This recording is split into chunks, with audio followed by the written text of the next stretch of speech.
Mindfulness is important. Yes, absolutely. But self-remembering is essential. To remember who you really are, to remember your innermost being, and most importantly, to remember your divine mother. As you are going through life, being mindful of everything inside of you and around you, it's important to remember who it all comes from. Because as you remember who makes things possible and who makes things happen, it's your divine mother who's here to give you all you need in life. Now you face difficult people and difficult circumstances and tragic circumstances and chaos and disorder and loss and all of these so-called negative things happening in your life. If you remember your divine mother, if you remember life is baffling, then you face those tests and trials and ordeals with a very, very different approach and a very different mindset. You don't face them in a reactive, mechanical way, and you don't face them begrudgingly, and you don't face them saying, oh, woe is me, like with victim mentality. You face them as, okay, this is here for my benefit. As much as it may seem like you're being punished or that life is going out of its way to hinder you and prevent you from making progress on whatever it is you're trying to accomplish, if you remember your divine mother, then you will know, okay, I have to face this now. I have to overcome this now. And whatever it is that I wanted to do, that I thought I was here to do, that I thought I was here to accomplish, either I'm not really here to accomplish that, or it's just I'm not meant to do it yet. It's delayed, and I've got to do this thing first. I've got to overcome this obstacle first. And most likely, I have to overcome what's inside of me that's reacting negatively to this obstacle out here, because that's the real trick to all of this. That's the real reason why we have to suffer the slings and arrows of outrageous fortune, because they are a mirror. They draw out of us and draw to the surface that which we need to comprehend in ourself. That's why when we practice mindfulness or self-observation, it's one eye in and one eye out. And we remember our divine mother. We remember that she is Lady Liberty. Who is Lady Liberty? For those of you who aren't American, this is Lady Columbia, right? And in her hand, she holds aloft a fire and a light. She's Lady Liberty. So she holds aloft the torch. It's the light of Lucifer, the light bringer. Our individual Lucifer is an aspect of our divine mother. She holds Lucifer in her right hand, and Lucifer sheds light on our defects and vices, our egos, because you cannot be free from that which you are ignorant of. Hypnosis and ignorance enslave us because our consciousness is hypnotized and kept ignorant. To awaken the consciousness, we must shed light on that which is conditioning our consciousness. This is the cause of the human condition and the human conditioned.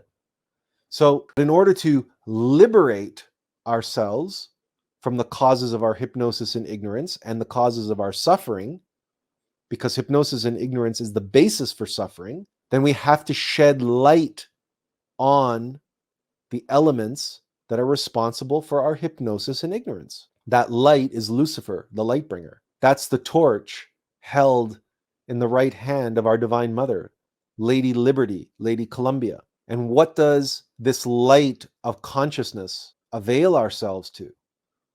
Well, we said many times, especially in our previous live streams where we were discussing the true nature of Tantra, that consciousness has masculine and feminine aspects. The masculine is expressive, the feminine is receptive. And when masculine expression meets feminine reception, the law of three applies. And you have an experience. When an expression and a reception meet, what is born out of the union of expression and reception is experience. That's a sexual process. the law of three, the act of creation. So when the light of consciousness illuminates and sheds light on our defects and vices, and we are able to consciously experience them, what results from experience but experiential knowledge, what the Greeks called gnosis. Gnosis is the antithesis of hypnosis and ignorance. You see, it's all connected. And it's our Divine Mother who makes this possible. This is why she is Lady Liberty. But there's another step that takes place. And there's another lady, that's Lady Justice. Isn't it fascinating how these are all women? Lady Liberty and Lady Justice. Now, Lady Justice, she stands under her left foot is the law. We don't want you to confuse Lady Justice that we're speaking of with the Lady Justice, outside of the courthouse, because we're not talking about the law of men here. We're talking about the great law, the laws of the universe. Like we were speaking last week about the law of sex, and prior to that, the law of love. There's the great law of karma, of cause and effect. This is the justice that we're speaking of here. And this is how Lady Liberty comes into play, the divine feminine, because bearing witness to a crime, bearing witness to the psychological aggregates, the egos, the demons inside of us that cause us and others suffering, that cause us to pursue our cravings and aversions, and that seek to steal our precious waters, our precious sexual energy, and cause our sexual energy to flow down and out, to be wasted. Well, bearing witness to a crime is only the first step. The criminals must be prosecuted under the law. And this is why, if our Divine Mother, through Lucifer, the light bringer, shines light onto our defects and vices, that allows us to bear witness, that allows us to give faith, to testify, because we are witnesses. We have observed ourselves. We observe and we comprehend how our egos cause us suffering and cause us others suffering. We've observed them in the moment. We've seen them with the help of our innermost Lucifer, with the light of consciousness that was shining on our defects and vices. And perhaps we've meditated on them in retrospection meditation, and we analyze them in our consciousness, not intellectually, but consciously. And we grasp, we comprehend, aha, this is how that ego, that psychological malware, exploits my energy, my Divine Mother. This is how my innocence gets twisted and corrupted. And this is how this ego plays with me. Once you have that moment of clarity, that eureka, that comprehension, now Lady Justice can come.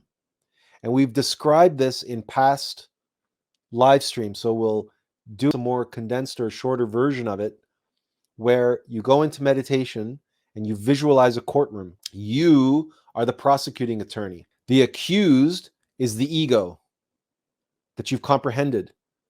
Maybe it's fear, lust, greed, gluttony, shame, pride, doesn't matter.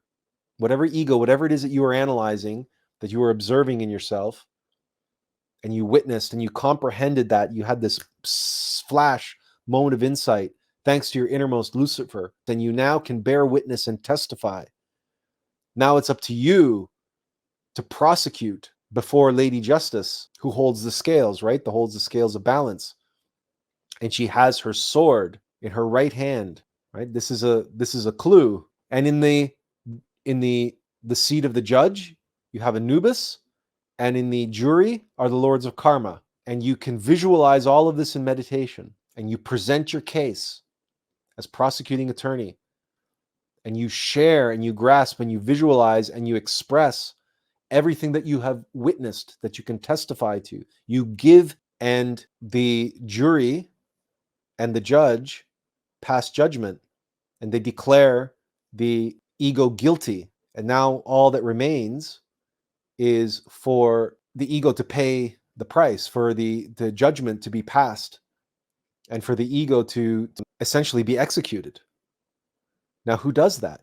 We call forth, we can use the mantra Ra-mi-o, Ra-mi-o, Ra-mi-o 3 times, and you pray and you beseech Lady Justice, your Divine Mother, to appear in the courtroom and come armed with her flaming sword and her scales of justice to come and recover that which was stolen by this ego. And this is a mantra that we mentioned last week.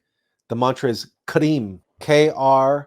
And you don't have to speak out loud. This is all being taking place in your mind's eye, in your consciousness. So you pronounce the mantra Krim, Krim, Krim. You want to extend the R and roll the R. We can't roll our R's, so we can't demonstrate it for you. So again, the mantra to invoke your Divine Mother is Ra-mi-o, okay? And then the mantra, you want to pronounce this mentally as your Divine Mother takes that, as Lady Liberty takes that sword of hers and stabs you 3 times. Stabs you 3 times. It's in the head, in the heart, and in the sex, in your spinal column. But it's in your physical body, but your spinal column, but in the sex, in the sexual organs, because that's the root of desire. And this is where that ego resides, in the 3 brains of the human machine.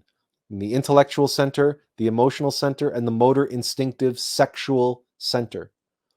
And each time she stabs in each one of those centers, you want to pronounce the mantra Krim mentally and feel the flames, feel her fire burning, incinerating, cleansing you in the fires, cleansing you of that ego which you have comprehended. Your Divine Mother, Lady Justice, it's the law, she can only eliminate, she can only pass judgment and execute those egos which have been proven through eyewitness testimony to be guilty, which is why our Divine Mother has these 2 aspects as it relates to our defects and vices, Lady Liberty and Lady Justice, because these are the 2 steps. It's like you have to be the detective and the prosecuting attorney. So it's the detective drama and the courtroom drama. Why do you think that people are so drawn to detective stories and murder mysteries and then courtroom dramas? Because they are reflections of what we're talking about here, and why there is always so much catharsis around these 2 aspects of our Divine Mother. They're obviously related, Lady Liberty and Lady Justice, but they're clearly just the Divine Mother, the Divine Feminine. We cannot progress without them, without the process that we just described, that we talked about for 3 weeks prior, when we talked about follow your bliss, explore the abyss, and return to base. We're talking about the AUM of life, because everything comes to be or not to be with the spiral pattern of AUM. You cannot make progress without it. Without doing this process of knowing yourself and comprehending the baffles that cause you, the turbulence and that hold you back, that cause resistance and prevent you from getting to the next level. You have to be able to face your Balrog, like Gandalf faces the Balrog. And this entire process is facilitated by your Divine Mother. Everything about it is orchestrated and facilitated by your Divine Mother. And it's only a question of whether you remember her and pay attention and participate in this process. If not, because of severity and mercy, your Divine Mother is going to continually serve you up the conditions necessary for you to see your defects and vices.